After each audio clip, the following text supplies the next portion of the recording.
Paz do Senhor, meus irmãos. Neste momento eu quero ler um texto com os irmãos que se encontra no livro de Oséias, no capítulo 4 e depois no capítulo 6.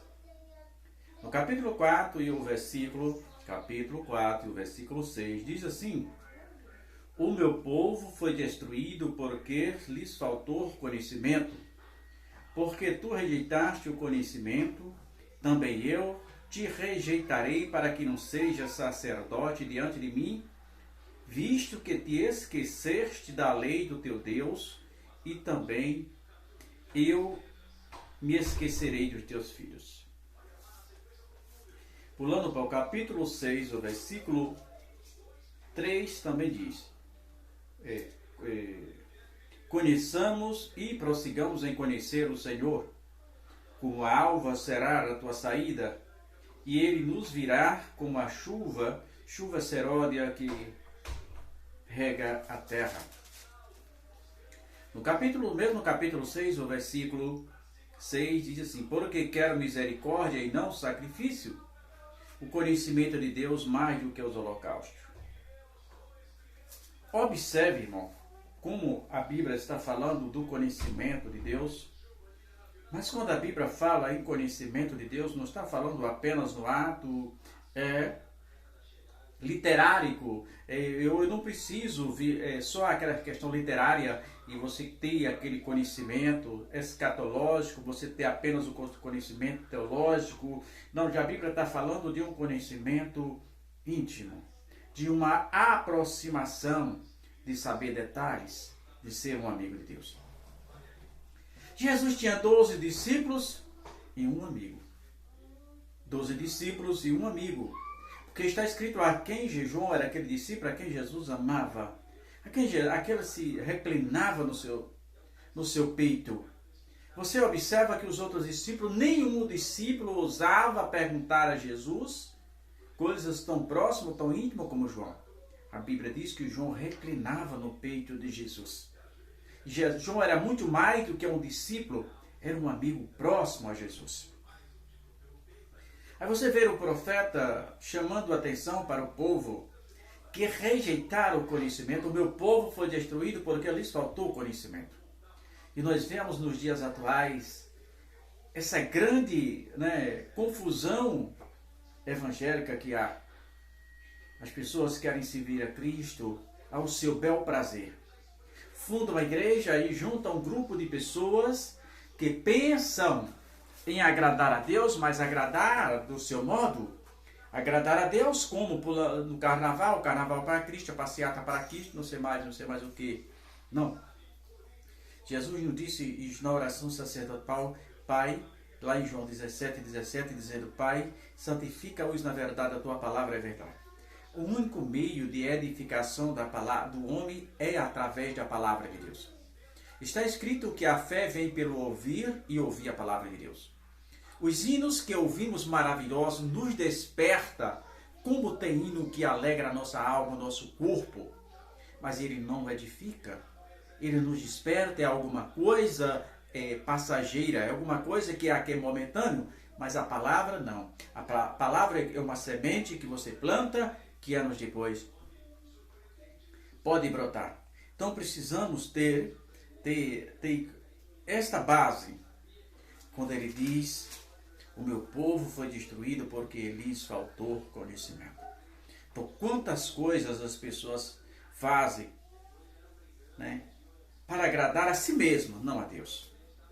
Aí você observa isso no capítulo 4 e o versículo 6, e no versículo 6 e no capítulo 6 de Oséias, e o versículo 6, ele chama a atenção: conheçamos e prossigamos em conhecer o Senhor.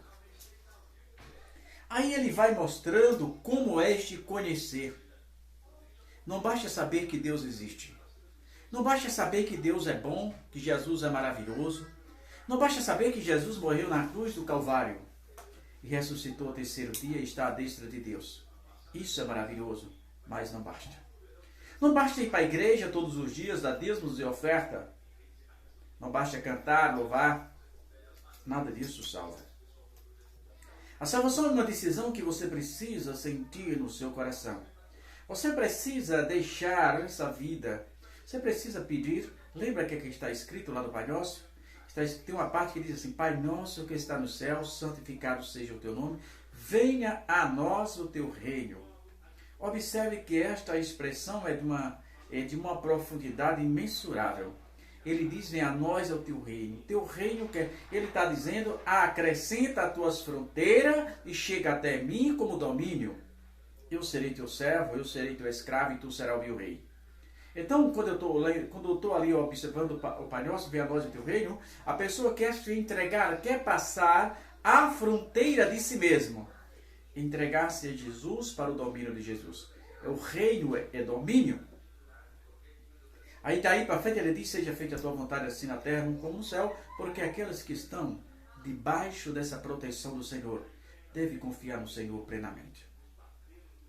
Então conheçamos, então você conhece a Deus e daí para frente você tenta aproximar-se do Senhor Jesus.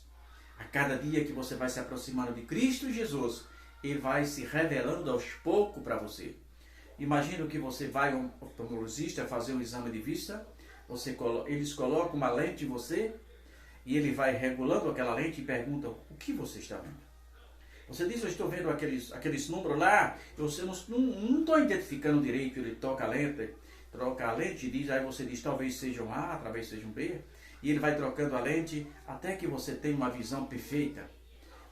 Quando ele encontra aquela visão que você acha que é a melhor, ele troca e pergunta: e agora? Você diz: não, agora está pior. Então ele volta porque ele tem certeza que é aquela. E esta lente espiritual, essa visão espiritual, ela é gradativa, ela é paulatina. Jesus vai te revelando aos poucos. Então, conhecer a Cristo, no dia que você aceitou a mão, você começou a conhecer a Cristo, mas o versículo diz: e prossigamos em conhecer o Senhor. E os resultados vêm depois. Como a chuva, como a alva será a tua saída. E ele nos virá como a chuva seródia, aquela chuva tardia, que pega aqui, está tudo ressecado. Aqui estava uns dias bastante seco. E de repente Deus deu a chuva, melhorou tudo, a natureza se transforma, ganha uma nova roupagem. Assim é a palavra de Deus. Às vezes a pessoa está morrendo espiritualmente. Está morrendo espiritualmente porque o único alimento da nossa alma é a palavra de Deus. A pessoa tem tempo para tudo, mas não tem tempo para a palavra de Deus. E o único alimento da nossa alma é a palavra de Deus. Aí no mesmo versículo, capítulo 6 de Oséias, o versículo 6, diz assim: porque eu quero misericórdia e não sacrifício, conhecimento de Deus mais que os holocaustos. Aí implica como conhecimento, ele é fundamental para um bom relacionamento com Deus.